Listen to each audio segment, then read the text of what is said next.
J'espère que vous avez pensé à la crème solaire et aux lunettes de soleil parce que nous allons faire un petit tour en Palaisie. C'est parti!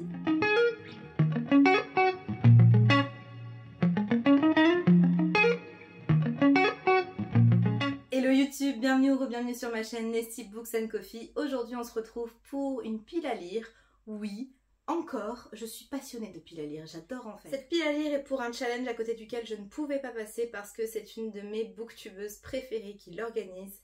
Et je vous parle du challenge Pal en déroute de Alex Bookin en Prada. Ce challenge a pour objectif de faire baisser notre pal considérablement au mois d'août.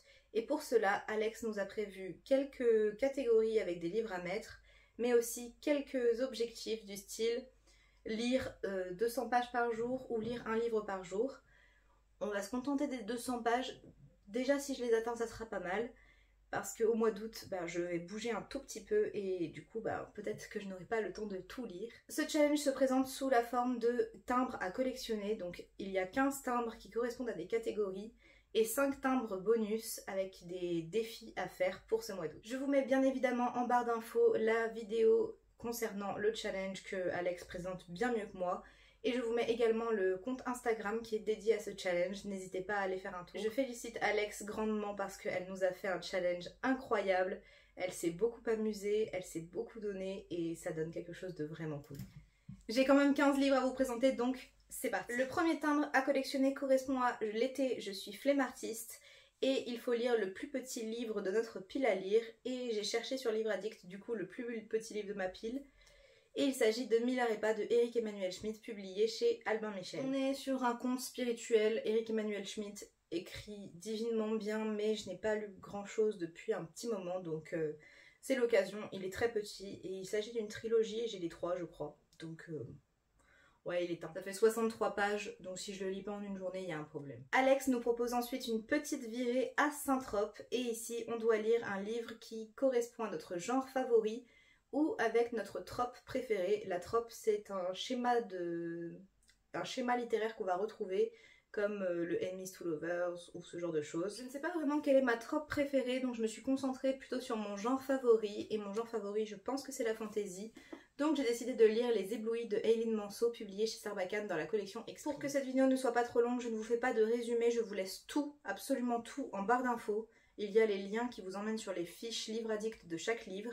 Mais ici on est sur une fantaisie jeunesse avec une jeune fille qui va découvrir que son entourage a des pouvoirs magiques dans son collège et mystère, que va-t-il se passer? En début du mois je vous ai sorti une vidéo pile à lire de l'été, donc il y a certains livres qui se retrouvent dans les 2 piles à lire, sinon je ne vais jamais m'en sortir, même si j'ai très bien avancé ma pile à lire de l'été. Je vous dis ça parce que la catégorie suivante, il s'agit de Vers Arrakis ou Le Pila et on doit lire une science-fiction ou une dystopie. Donc je remets Absolu de Margot Dessen que je dois lire cet été. Il était dans ma pile à lire de l'été donc il va y passer. On est ici sur une dystopie young adulte je pense. C'est publié chez Big Bang donc oui young adulte. On a des inspirations des dystopies célèbres type Hunger Games, Divergente, Le Labyrinthe. Et j'adore lire de la dystopie l'été donc c'est parfait. On va ensuite rencontrer Princesse Mononoke. C'est pas évident à dire. Et là, on doit lire un livre qui parle d'écologie, de voyage, de la littérature japonaise ou d'esprit. Et j'ai décidé de prendre le mot écologie pour lire Après nous les animaux. C'est un livre qui est publié chez Casterman et qui a été écrit par Camille Brunel. On parle d'animaux. J'ai supposé que ça parlait d'écologie, ça se trouve je dis une grosse bêtise. Mais il me semble qu'on est dans un futur post-apocalyptique, donc ça devrait correspondre. C'est un livre qui est dans la pile des livres en sursis. C'est si je le lis pas, il partira avant la fin de l'année. Pour Team Mayo ou Ketchup, on doit lire un livre qui parle de cuisine ou qui donne la patate. Et j'ai décidé de lire Les Petites Reines de Clémentine Beauvais, publié chez Sarbacane dans la collection Exprime. Il est également dans ma pile à lire de l'été et celui-là, je l'ai mis là parce que il est assez drôle apparemment. Donc je pense que ça peut donner le sourire, donner de la joie.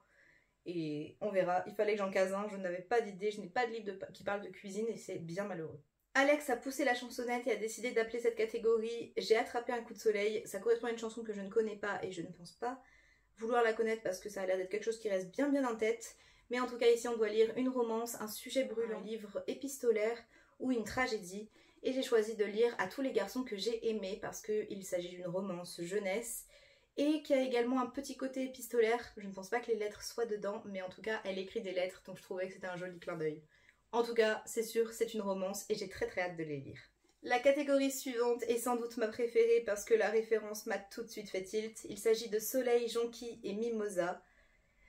Les fans savent. Dans cette catégorie, on doit lire un livre qui parle de magie, d'humour, un feel good ou un livre jaune, et j'ai choisi de prendre un livre jaune parce que j'avais envie de le lire et de le caser là. Il s'agit de La Petite Maison à la Prairie de Laura Ingalls. Il s'agit du premier tome et c'est publié chez Flammarion Jeunesse. Je fais partie de ces enfants qui étaient totalement fans de La Petite Maison à la Prairie et j'ai juste envie de retrouver ce côté-là.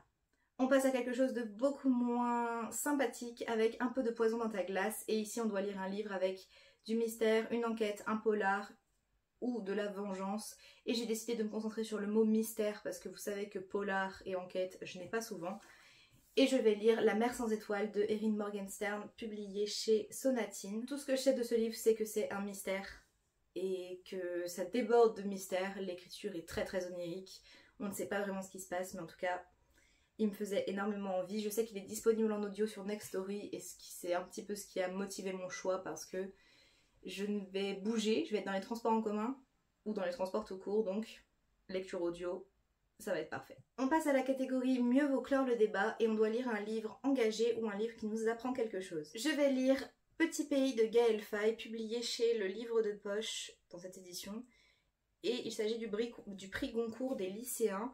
On va parler ici du Burundi, un petit pays de l'histoire, enfin de l'Afrique, qui a été un peu malmené par l'histoire, et je pense que c'est une lecture engagée sur tout ce qui se passe dans le monde et le racisme et les guerres, et je suis sûre que je vais apprendre plein de choses. En tout cas, c'est un livre qui est acclamé par la critique et qui a été recommandé par plusieurs de mes collègues profs, donc ok, je vais voir ça. Pour la catégorie La Cigale et le Fourbi, nous devons lire un livre qui est soit une relique de notre palle, soit un conte ou un classique. J'ai décidé de lire une relique de ma palle, qui était dans ma vidéo relique de ma palle d'ailleurs, et je vous parle de Nous les filles de nulle part de Amérite, publié chez Albin Michel. On est sur un thème qui n'est pas joyeux du tout, on est sur les violences faites aux femmes, le harcèlement scolaire, le harcèlement sexuel fait aux jeunes filles. Donc ce n'est pas un thème joyeux, mais en tout cas c'est un livre que j'ai envie de lire mais qui me fait un peu peur. Pour Auberge Jean, on doit lire une fantaisie, un livre fantastique, un livre qui parle de démons, un livre qui se passe dans le désert. Je ne sais pas si tous ces mots doivent être mis ensemble, mais pour le côté fantaisie fantastique, j'aimerais lire L'apprenti épouvanteur, le tome 2, La malédiction de l'épouvanteur de Joseph Delaney, publié ici chez Bayard en format poche. On suit les histoires d'un apprenti épouvanteur. J'avais beaucoup aimé le tome 1 et j'ai ce tome 2 qui traîne depuis un moment, donc pourquoi pas. On est au format poche, très pratique à emmener. C'est une option. Ici on se concentre plutôt sur le côté fantaisie, dans le désert, fantaisie avec des démons. Je me dis que je pourrais peut-être lire Saison d'orage et de silence de Roséanne Abrand, publié chez De Saxus. C'est la suite du Chant des sans repos, dont je vous ai parlé en long, en large et en travers, et je présente ce tome 2 dans chaque pile à lire. Et je me dis, il serait peut-être temps. Mais c'est une brique, c'est un toc-toc, donc pas pratique à emmener du tout. J'hésite. Mais en tout cas, les deux options sont possibles. Pour la catégorie Une fois au stage d'été, on doit lire un livre qui parle d'amitié, d'apprentissage ou de secret. Et j'ai décidé de lire 4 filles et un jean, qui est aussi une relique de ma palle, parce que je l'avais un petit peu oublié. C'est écrit par Anne Bracharès et c'est publié ici chez Paul Fiction, donc chez Gallimard, dans la collection Poche. On est sur une histoire d'amitié avec 4 jeunes filles qui s'écrivent tout l'été et qui partagent une amitié très forte. C'est tout ce que j'en sais. J'ai vu le film il y a des années et j'ai un petit peu oublié, même si je sais que j'avais pleuré, donc je pense que ce sera pareil ici. Mais en tout cas, j'ai très envie de le lire. Il est disponible en audio sur Nextory, donc toujours un bon moyen d'avancer dans notre pile à lire. Pour Rendons à César ce qui est à César, on doit lire un livre qui parle de mythologie, de nature writing, d'épreuves ou de trahison, et j'ai décidé de me concentrer sur le mot mythologie et d'avancer et de terminer la saga des Chroniques homériques de Alison Germain, publiée aux éditions du Chat Noir, avec ici le 3e tome, La marque de Chronos. J'ai dévoré les 2 premiers tomes, le 3e tome est disponible sur Nextory en e-book, donc vraiment moyen d'avancer très facilement et de terminer cette saga. Maintenant on passe en mode STEM Captor et on doit lire un graphique. Je vais lire Tokyo Mew Mew de Miya Ikumi et Reiko Yoshida. Il s'agit d'un shoujo, comment on appelle ça? Un magical quelque chose. En tout cas, c'est une intégrale, je crois qu'il y a plusieurs tomes dedans. C'est des rééditions parce que les anciens ne se trouvaient plus en magasin et c'est le manga qui a inspiré un animé que j'adorais quand j'étais petite, donc j'aimerais beaucoup le lire. C'est le seul graphique qu'il me reste, à part le grimoire d'Elphie, mais c'est le tome sur Noël, donc je le laisse pour Noël. Mais sinon, je n'ai plus que ça dans ma pile à lire graphique, donc il faudrait que j'en achète quelques-uns, histoire d'en avoir sous la main. Pour la catégorie Les dents de la grand-mère, on doit lire un livre qui parle d'enfance, de frissons, de secrets de famille ou de catastrophes, et j'ai décidé de lire Miss Peregrine et les enfants particuliers, le tome 1 de Ransom Riggs, publié chez le Livre de Poche. J'avais brièvement commencé cette lecture et je n'ai pas pris le temps de la finir. Je sais qu'elle est dispo en audio sur Nextory, mais l'audio n'a pas les illustrations parce qu'il y a pas mal d'illustrations dans ce livre-là. Donc peut-être le lire au format poche ou alterner. Je verrai, mais en tout cas, très hâte de le lire. Ça a l'air un peu bizarre et ça me va. Comme je vous le disais au début, Alex nous propose également 5 timbres à gagner en réalisant 5 défis différents. Le premier, il s'agit de téléaphone. Il faut couper les réseaux sociaux pendant toute une journée pour se concentrer sur la lecture. Et il est fort probable que ça arrive. Je pense que ça c'est réalisable parce que l'été, les réseaux sociaux, j'y suis beaucoup moins. Pour mon libraire étant RTT, on doit lire 5 livres avant d'en acheter. Je pense respecter ça pour les livres loisirs, entre guillemets.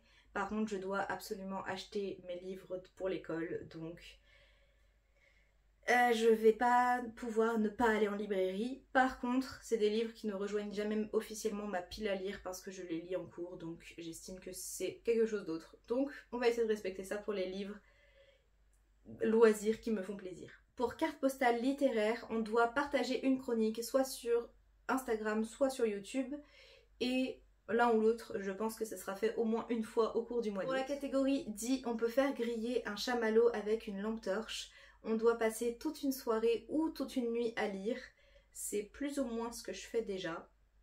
Donc hâte de continuer. Et le dernier timbre, il s'agit de le coffre est plein, il faut faire du tri et on doit donc se débarrasser de plusieurs livres, enfin d'un ou plusieurs livres au cours de ce mois d'août. Et c'est une chose qui est en cours. Je vous prépare un book and haul pour la fin du mois, je pense. Donc ce timbre sera tout de suite acquis assez facilement. Et voilà YouTube, c'en est tout pour cette vidéo. Je remercie encore Alex Booking en Prada de ce magnifique challenge. J'espère en faire une bonne partie, en réussir une bonne partie. N'hésitez pas à me dire en commentaire si vous participez ou si vous avez des livres ici qui vous font envie ou ce que vous avez prévu vous de lire pour ce mois d'août. Si vous ne savez pas quoi mettre en commentaire, je vous laisse mettre un avion parce qu'on part en voyage en Malaisie et c'est loin, c'est reculé. Et il faut prendre l'avion pour y aller. N'hésitez surtout pas à vous abonner et à liker cette vidéo si jamais elle vous a plu, ça me fait toujours extrêmement plaisir. Je vous dis à très bientôt, surtout prenez soin de vous. Bye!